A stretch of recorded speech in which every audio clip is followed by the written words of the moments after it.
The Gambit Game, Chapter 3, Hellhound. George O'Gale, are you crazy? I screamed.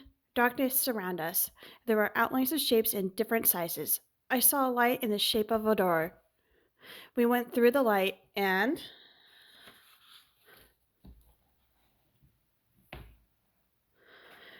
landed inside a room where Tommy and Mira were getting ready for a mission.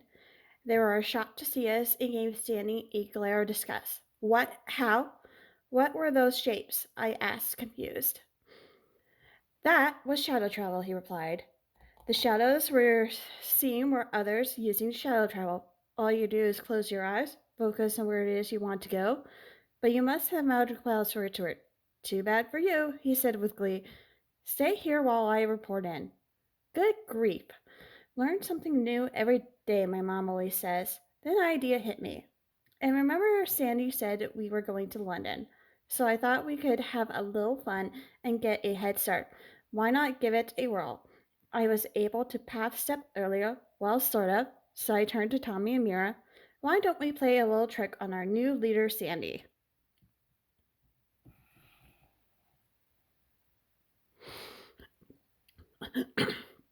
I stuck out my hands for Tommy and Mira to take hold, and we turned towards the wall where I concentrated super hard on the shadow travel I'd just been through with Sandy.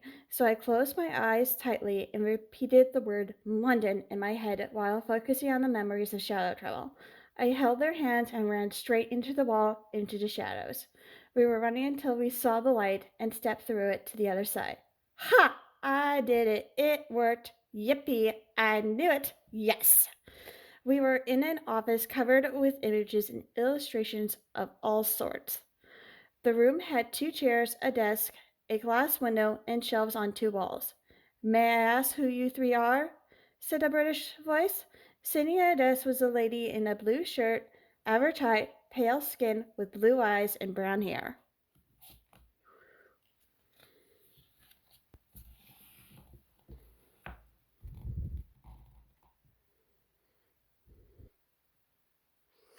Sandy appeared behind us and said, We're the team sent by Dr. Wolf. My name is Georgia Gale. I'm the team leader.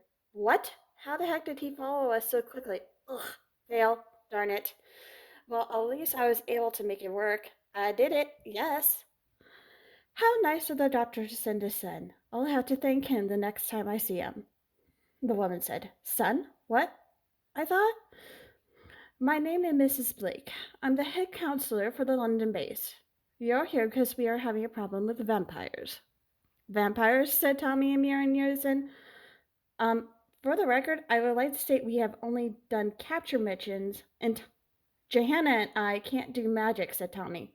Right, like wasn't he right there with me as we shell traveled? Duh. Tommy, Rapunzel can do high level magic like me, standing for them. I snickered. Wait, what? I thought? Back on topic, said Mrs. Blake.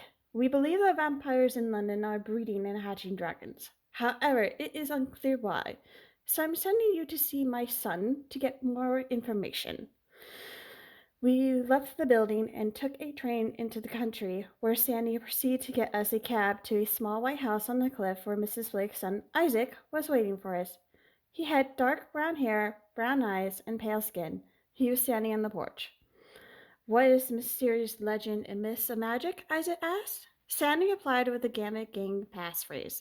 Magic was considered real in the minds of mortals, but is now considered not probable. There are those who know the truth, but must keep this a secret, a code of Gambit game to make sure it's just us.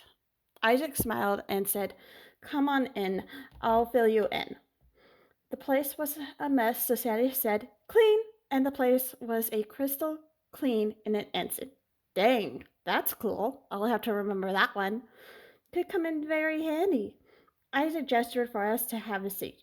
Sorry, I didn't have time to clean up before you arrived. I'm Isaac Blake. Sandy introduced us. I'm George. This is Tommy, Mira, and Johanna. Do you mind telling us what's going on? Isaac nodded. We are to retrieve the eggs and dragons the vampires are breeding and gather any further information to figure out what the vampires are up to.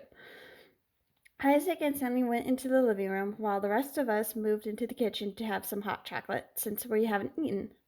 We were deep in conversation when I got a deeply creepy feeling throughout my entire body. I started shaking all over. Sandy, I called. Sandy replied from the other room. Yeah, what is it? Sandy! Sandy looked at me and heard, Damn, Isaac, take Tommy and Mira now. Go, we'll catch up. My senses were overloading. That's what happened when something bad was about to happen. Crash! A huge, muscular black dog with markings all over, a box-like muzzle and razor-sharp claws crashed in from the right side of the house with a man close behind. I screamed and grabbed onto Sandy, who was already running. We ran as fast as we could. I could hear the man and the dog monster talking as we were running from the house. She'll be able to hear it, said the dog. Quiet, Mutt. I thought I recognized the voice.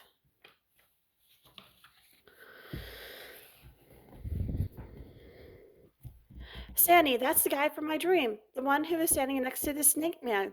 We kept running. He must have understood because suddenly I could hear the dog wallowing in pain.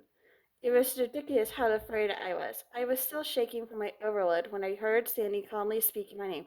Johanna! Johanna! Johanna! I stopped and took a deep breath. Sandy took me in his arms and used shadow travel to get us to a wooden area near the mansion where the vampires lived, so we could meet with the others.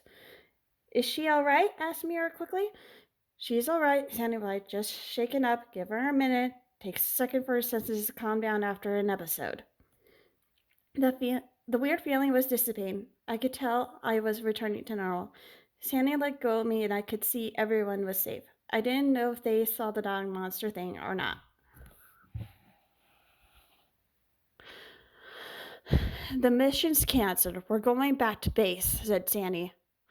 We can't end the mission, Isaac objected. Besides, you're not in charge. Sandy glared at Isaac.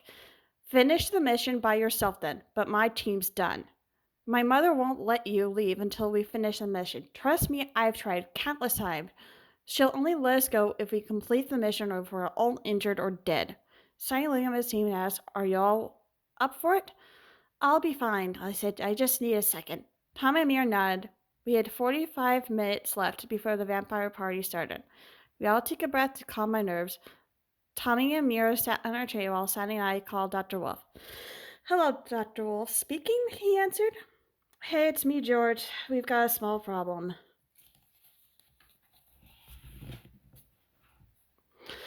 And by small, he means very big and bad, I muttered. What sort of problem? Said Dr. Wolf. End of chapter 3. Follow for the next chapter. See you then.